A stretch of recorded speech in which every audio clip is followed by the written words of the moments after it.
À Saint-Georges-de-Rouellé, petit village dans la Manche, trouver un médecin traitant relève du parcours du combattant.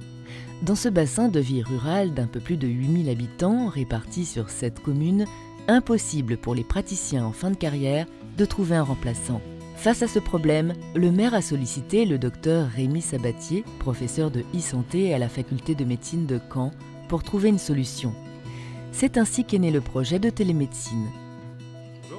On a mis en place un comité technique qui a permis de faire une étude territoriale, à savoir quel est l'existant en termes de population, usagers de soins, de soignants, que ce soit des médecins, des infirmières ou autres, des structures de soins, sur un moment donné, au moment où on l'étudiait, mais aussi à l'avenir. Donc la téléconsultation finalement est venue assez naturellement, puisque il y a de la distance entre les médecins et les patients. A été défini dans un premier temps qu'on s'occuperait des personnes les plus fragiles. Depuis décembre 2018, les patients du territoire qui n'ont pas de médecin traitant ou qui ne peuvent pas être reçus rapidement par leur médecin traitant peuvent appeler la cellule de coordination de télémédecine. Si le patient appelle et qu'on sent qu'il y a un danger pour le patient ou pour le médecin, on l'oriente donc soit vers le SAMU, soit vers un hôpital. Ensuite, donc, on a un rôle aussi d'information. On va leur expliquer qu'ils sont pris en charge par une infirmière, qu'après le médecin sera dans la télé, mais très en proximité en fait, qu'ils repartiront avec une ordonnance.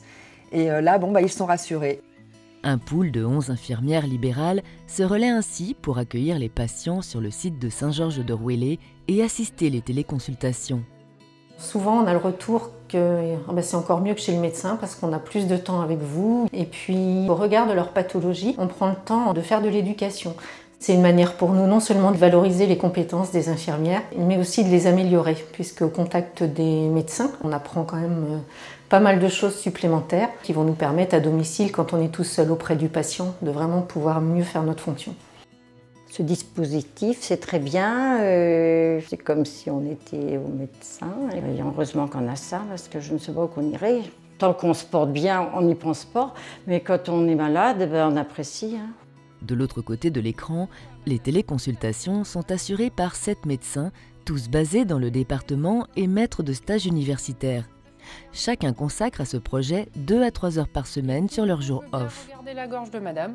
Quand on m'a proposé de participer, je me suis dit soit je restais ignorante vis-à-vis du projet, soit je le testais. Le bilan, pour moi, il est globalement positif. L'auscultation cardiaque ou pulmonaire, elle est parfaite. Les outils qu'on utilise, le stéthoscope, l'otoscope, sont aussi bien que si j'examinais directement le patient. Voire même mieux, puisqu'en plus je peux réaliser des photos pour conserver dans le dossier médical partagé. Et puis, le relationnel, pour moi, il n'est pas altéré parce que je peux directement m'adresser aux patients. Après 6 mois de mise en service, le bilan de ce projet, porté par la mairie et l'URML Normandie, est positif malgré les difficultés qu'il a fallu surmonter. Une des difficultés non négligeables, ça a été la technologie, puisqu'on a démarré avec une solution qui avait déjà fait ses preuves sur certaines expérimentations, mais pas dans le cadre de la médecine générale. Maintenant, on est parti sur un nouveau dispositif qui, lui, a déjà été utilisé pour tout ce qui est consultation en médecine générale, et donc ça roule. On est sur une équipe qui est ultra motivée, qui a vécu tous ces crash tests, comme on dit, et qui maintenant est très très contente de continuer, avec des demandes de consultation qui augmentent.